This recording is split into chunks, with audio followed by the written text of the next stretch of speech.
All right, as everybody knows, this Saturday is the spring game for Clemson football. April 5th, 1 p.m. kickoff.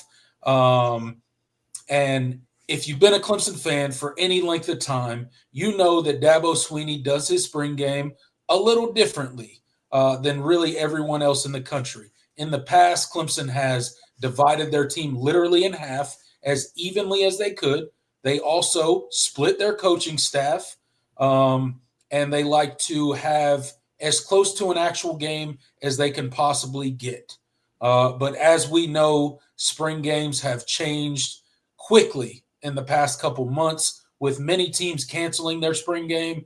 Clemson is one of the teams that has chosen not to cancel their spring game, but it will certainly, Jordan, look a whole lot different than what Clemson fans have become accustomed to from a Dabo Sweeney coach team when it comes to a spring game. They're going to do a completely different vibe this spring game. It will not be televised anywhere. So if you cannot make it down to Clemson, South Carolina this Saturday at 1 p.m. and have your butt in a seat in Death Valley, you will not be able to view the spring game at all. Not that there won't be clips of it posted online or, reporting on it after that. But as far as visualizing and viewing the entire spring game where Dabo Sweeney's mic'd up and he's talking to the media about players and all that sort of stuff, that will not happen this year. They're talking about maybe opening up with a 7-on-7, a Skelly drill, OL versus DL, and then rolling right into the scrimmage. And Jordan, they're not only going to scrimmage, but they got a little bit of a interesting scoring metric because instead of doing the traditional Clemson spring game where they split the team evenly, they are going offense versus defense. So offense will be in orange, defense will be in white, and they will go good on good. The scoring metrics for it are going to be, I think, a lot of fun and add some stuff to a spring game that's not really a traditional spring game as we've known it in recent years as Clemson Tiger fans. So a missed field goal is going to be 3 points for the defense. Fourth down stops are going to be 3 points for the defense. Takeaways will be 3 points. 2-point conversion stops will be 2 points. 3 and outs will be 1 point. And a missed PAT will be 1 point, all for the defense. And then obviously the offense will, a touchdown and a PAT will be 7 points. Field goal will be 3 points. So that will be kind of the scoring breakdown for this new look spring game, if you will. So Jordan, what are your thoughts on kind of this reimagined spring game as Clemson is going to conduct it this coming Saturday? Yeah, it's different for sure. It's not new, like, to me, like in terms of like other schools have done this in previous years.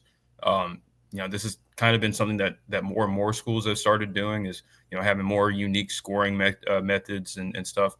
The 7-on-7 portion is new. I think Ole Miss might have done that. I think maybe one other school I've seen do that, but that would be a pretty novel thing. But as far as the unique scoring system, that would be something that I've seen a few schools start to do over in the past few years, and now Clemson has done it. I've always liked the traditional scrimmage, so I can't say this is a step up in terms of what I wanted, and especially since you won't be able to view it on television. It definitely hampers in that appeal as well.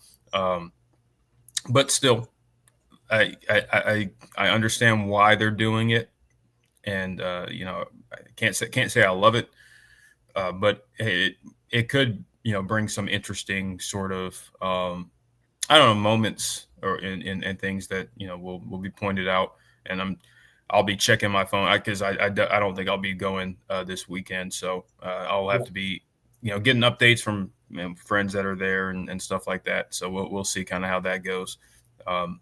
So But I think that this is something that Clemson just felt like they needed to do without getting rid of the spring game.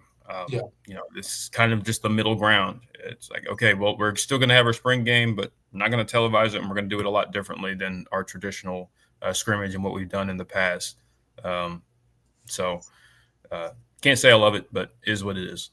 Yeah, look, if I'm being completely honest, I love the traditional Clemson model of spring game, as we've come to know it under Dabo Swinney, right? Where they split it evenly and it's more like a real game where there's two sidelines, he picks head coaches, there's captains from players that have gone on to play in the NFL. And it's really exciting and it's competitive, and there's things on the line for the winning and the losing team, right?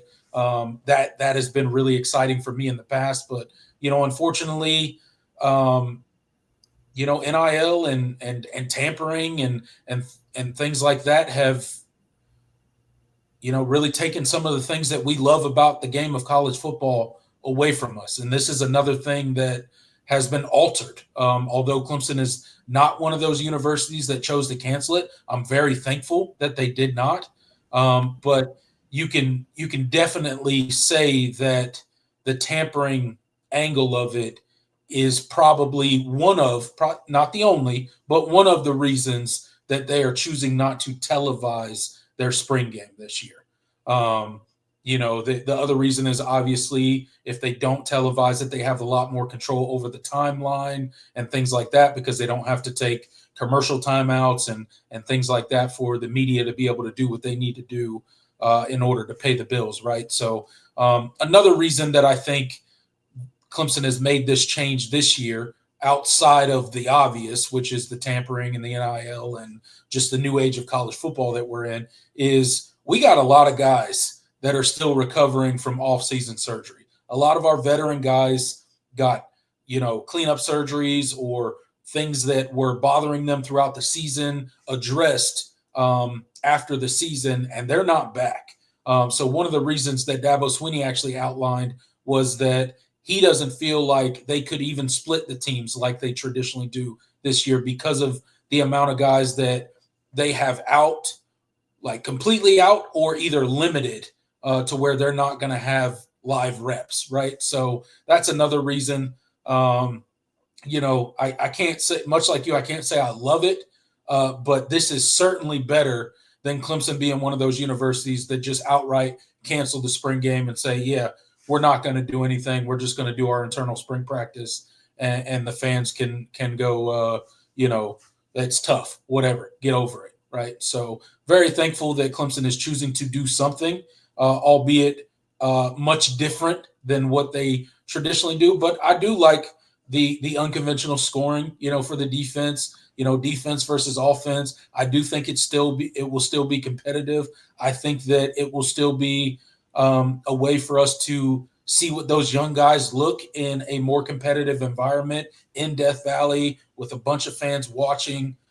So I do think it'll be fun. I do think there will be more benefits to it. I wish I could go, but it's just not going to work out for me this weekend. I wish it was televised because it really does suck for a lot of us Clemson fans who, for whatever reason, cannot make the trip down to Clemson, South Carolina to see the spring game. We will have to rely on highlights and whatever the local media there post online to really give us an insight on what actually happened in the spring game. And then obviously contacts that we have there will give us some insight as well. But I am excited that Clemson is still doing it. But if I could, have my way, it would go back to where everybody was doing spring games and nobody was worrying about tampering and all of this nonsense that is currently plaguing college football and its fans. Yeah, we didn't know how good we had it. Yeah. We didn't. We certainly took a lot for granted, and now, with the evolution of college football, there is some really unfortunate, unintended consequences that are starting to become very real. So But again, we'll be reporting on the spring game. We'll be giving you guys the insights that we get from contacts and stuff like that down there. But so stay tuned for that. But again, unfortunately for us fans that can't make it to the game, that's what we will have to rely on. But a guy like Chris Vizina, right? Really interested to see the growth that he's had, because you've heard the coaches talk about him, you've heard the players talk about him, and how much better of a kind of a leader on the field he is, and how much more comfortable he is, and Dabo throwing him into unorthodox situations or situations that he's not expecting throughout the scrimmages that they've had in spring so far, and him performing to a high level. So interested to see that. Interested to see the running back room. What are kind of your things that you're hoping to hear out of the spring game as we approach it this Saturday? I want to see what the defense looks like. Are they tackling well? Like I don't really care if they they give up points. I mean, ultimately this is, but I want to see if this is a competitive game, and are we playing with the fundamentals and the intensity that that Tom Allen has seemed to have instilled in this group? Because do they look like a defense that's returning as many starters as they are, and as much talent as they are on the defensive line? How did the transfers look? The Will Helts, the Jeremiah Alexanders, the Tristan Smiths of the world, and how much progress have the young defensive backs made, over the course of this spring? So, looking at all of that, and of course, I just want to see. I want to see some fun plays, some big plays being made on both sides. Like that would be cool. Yeah, absolutely. That would be great. So, a lot of things to look forward to this coming Saturday. We'll see how it all pans out. Last thing before we kind of turn the page here, let's just hope we get out of this spring game without any sort of catastrophic injuries to any of our players. Get out of there healthy, get some things on tape, both good things and both things that need to be corrected going into summer workouts, the transformation phase, as the Clemson coaching staff and Dabo Swinney like to call it. So looking forward to the spring game, and we will be reporting on it. So stay tuned to the channel for that.